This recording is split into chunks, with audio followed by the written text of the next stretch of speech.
மாவட்டம் அருள் கார்டன் பகுதியிலே இங்கே ரிசர்வ் சைட் இருந்தது. அந்த அருள் கார்டன் மக்கள் பல்சமய நல்லூர் இயக்கத்தில் இங்கே புதரா இருக்குது, இந்த இடம் இங்கே பூச்சிகள்லாம் வருது, அதனால் இங்கே ஒரு நூலகம் கட்டலான்னு சொன்னாங்க. அதனால் அருள் கார்டன் அந்த குடியிருப்போர் நல சங்கத்துக்கு பல்சமய நல்லூர் இயக்கத்தின் சார்பாக நிதி வழங்கப்பட்டது. அது இன்று அந்த கட்டடம் கட்டி நூலகமாக அமைந்திருக்கிறது.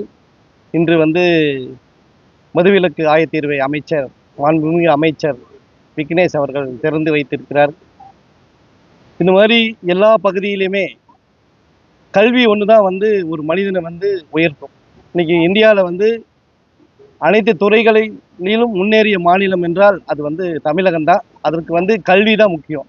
அந்த கல்விக்கு அனைத்து பகுதி மக்களும் இந்த ஒரு குடியிருப்போர் சங்கம், கோயம்புத்தூரில் இருக்கிற குடியிருப்போர் சங்கங்கள்லாம் அங்கே ஒரு நூலகங்களை அமைத்தால் இன்னும் கல்வி அறிவு பெற்று இந்தியாவிலேயே முதன்மை மாநிலமாகவும் உலகத்திற்கே ஒரு முன்மாதிரி மாநிலமாகவும் கல்வி இருந்தால் மட்டும்தான் அது உயர்த்த முடியும். அது அருள் கார்டன் பொதுமக்கள் கேட்டுக்கொண்டதுக்கிணங்க பல்சமய நல்லூர் இயக்கம் இன்று செய்து கொடுத்து இன்னைக்கு திறப்பு விழா கண்டிருக்கிறது. இதுக்கு இந்த வாய்ப்பு இது ஒரு 8 லட்சம் ரூபா இதுக்கு ஆயிருக்கு. இதில் நாங்கள் ஒரு 6 லட்சம் ரூபா கொடுத்துருக்கோம். இந்த அருள் கார்டன் மக்கள் 2 லட்சம் ரூபா போட்டு இன்னும் அதுக்கு தேவையானதெல்லாம் இருக்காங்க. அதையும் நாங்கள் பல்சமய நல்லூர் இயக்கத்தின் சார்பாக நாங்கள் நடத்தி கொடுத்து உதவுறோன்னு சொல்லியிருக்கோம். இதுக்கு பல்சமய நல்லூர் இயக்கத்தின் நோக்கமே போதையில் பொருட்கள் இல்லா தமிழகம், மத நல்லிணக்கத்தோடு வாழ வேண்டும், சகோதரத்துவத்தோடு வாழ வேண்டும், கல்விக்கு முக்கியத்துவம் கொடுக்குறோம். அதே மாதிரி திருமணத்திற்கு நாங்கள் மற்றவர்களுக்கு உதவி செய்கிறோம். எங்களுடைய நோக்கமே சகோதரத்துவம், சமத்துவம், நல்லிணக்கம். அதை பேணும் வகையில் இன்னைக்கு இந்த திறப்பு விழா நடந்திருக்கிறது.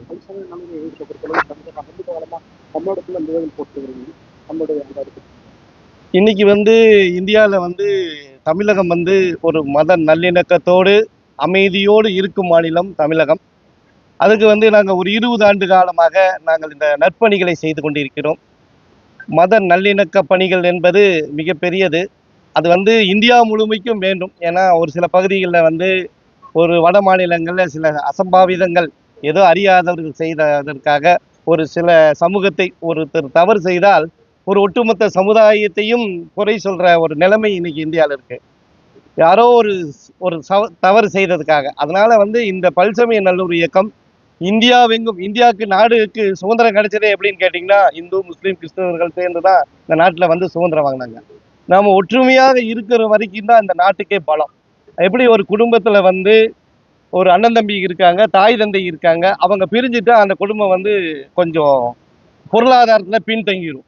அதே மாதிரி இந்த நாட்டில் அனைத்து மக்களும் சகோதரர்களாக இருந்தால் மட்டுமே தான், ஒற்றுமையாக இருந்தால் மட்டுமே தான் அந்த நாட்டில் தொழில் வளர்ச்சி, கல்வி, அந்த முன்னேற்றம் அடையும். அதனால நாங்கள் இந்த பல்சமய நல்லூர் இயக்கத்தின் புதிய நிர்வாகிகளை அமைத்து தமிழகம் முழுவதும் இந்த பணிகளை சிறப்பாக செய்து ஒரு இந்தியாவுக்கே எடுத்துக்காட்டாக மத நல்லிணக்கம் என்றால், சகோதரத்துவம் என்றால், ஒற்றுமை என்றால் தமிழகம் என்ற பெயர் வாங்க வேண்டி இந்த பணிகளை நாங்கள் 20 ஆண்டு காலமாக செய்து கொண்டிருக்கிறோம்.